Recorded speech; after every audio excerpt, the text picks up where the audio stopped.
The Parliament, for the first time, believe it or not, is saying we have a directive to try and get the same standards right across Europe.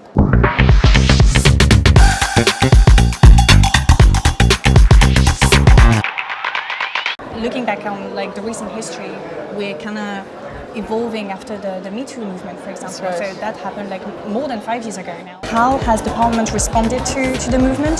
What has been done since then, and how does the directive fit into that? The Parliament, for the first time, believe it or not, is saying we have a directive to try and get the same standards right across Europe in relation to how countries deal with violence against women and domestic violence.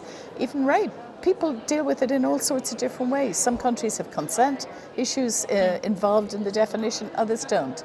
So what we're doing is try and bring standards across Europe into how all of these issues are dealt with, so that if you're in Croatia or you're in Ireland or you're in France and you're a woman travelling around, you can know that the law is going to both protect you, prosecute those who might attack you, and prevent in the first place these kind of crimes.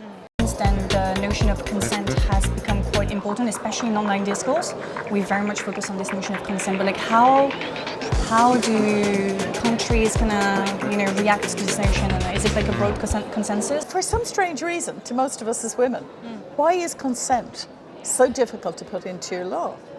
Is it some primitive fear that women all over the place are going to start accusing men of rape if you bring in the consent issues? But we've dealt with tricky things in our laws before.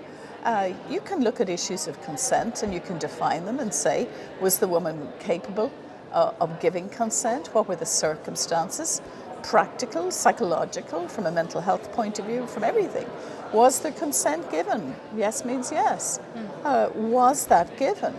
And if it wasn't given, then what we're saying is that is a crime that needs to be prosecuted, and it needs to be part of the way that we deal with rape across the member states.